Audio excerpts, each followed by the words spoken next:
14 अप्रैल 1912 एक ऐसी रात जिसने इतिहास को हमेशा के लिए बदल दिया। समुद्र शांत था, हवा ठंडी थी और आसमान पूरी तरह साफ। लेकिन उस खामोशी के पीछे कुछ ऐसा छुपा था जिसका अंदाजा किसी को नहीं था। यह कहानी है दुनिया के सबसे मशहूर जहाज की, आरएमएस टाइटैनिक। एक ऐसा जहाज जिसे कहा गया था अडूबने वाला। 10 अप्रैल 1912 इंग्लैंड के एक बंदरगाह से यह जहाज अपनी पहली यात्रा पर निकला। साउथहैम्पटन डेस्टिनेशन था न्यूयॉर्क सिटी। इस जहाज पर थे करीब 2200 लोग, कुछ अमीर, कुछ आम लोग और कुछ एक नई जिंदगी की उम्मीद लेकर सफर कर रहे थे। टाइटैनिक सिर्फ एक जहाज नहीं था, यह था इंसानी घमंड का एक प्रतीक। लग्जरी, टेक्नोलॉजी और कॉन्फिडेंस, सब कुछ इसमें था। लेकिन जैसे जैसे यह जहाज आगे बढ़ रहा था, वैसे वैसे कुछ वार्निंग्स भी मिल रही थी। नॉर्थ अटलांटिक के पानी में कई जहाजों ने सिग्नल भेजे थे आइसबर्ग्स के बारे में, लेकिन इन वार्निंग्स को उतनी गंभीरता नहीं दी गई। रेडियो रूम में मैसेजेस आते रहे, लेकिन कुछ मैसेजेस कभी ब्रिज तक पहुंचे ही नहीं और कुछ लेट हो गए। रात गहराती गई, टेम्परेचर गिरता गया और समुद्र और भी खामोश हो गया।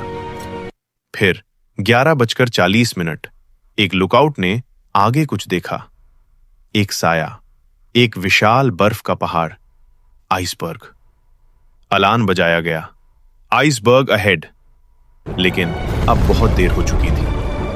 शिप को मोड़ने की कोशिश हुई, लेकिन इतना बड़ा जहाज इतनी जल्दी दिशा नहीं बदल सकता था। और फिर एक हल्का सा झटका, कोई बड़ा धमाका नहीं, बस एक खामोश टक्कर। लेकिन यही टक्कर इतिहास की सबसे बड़ी समुद्री त्रासदी बनने वाली थी। आइसबर्ग ने टाइटैनिक के हल को कई जगह से फाड़ दिया। पानी धीरे धीरे अंदर आने लगा। शुरुआत में किसी को अंदाजा नहीं था कि यह जहाज वाकई डूब सकता है। पैसेंजर्स हंस रहे थे, म्यूजिक चल रहा था और क्रू सब कुछ कंट्रोल में दिखाने की कोशिश कर रहा था। लेकिन नीचे इंजन रूम्स में पानी तेजी से भर रहा था।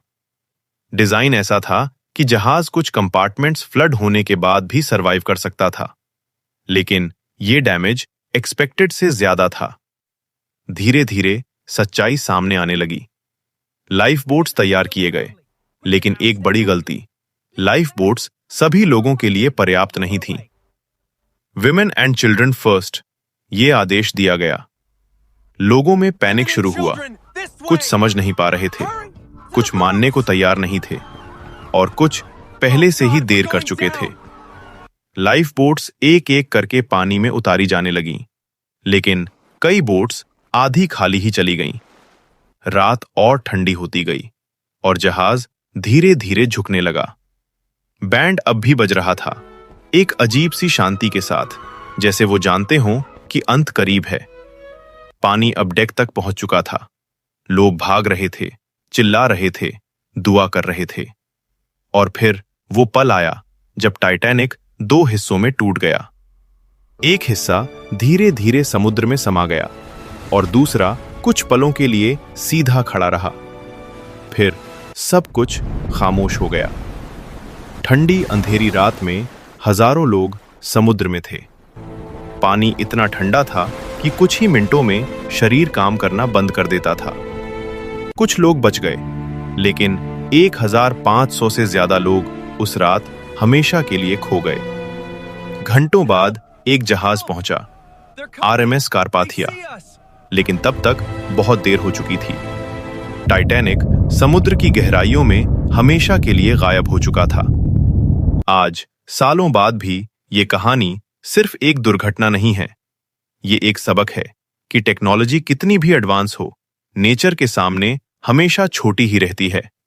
और कभी-कभी सबसे बड़ी गलती वो होती है जब हम वार्निंग्स को इग्नोर कर देते हैं, क्योंकि एक छोटी सी लापरवाही इतिहास बदल सकती है।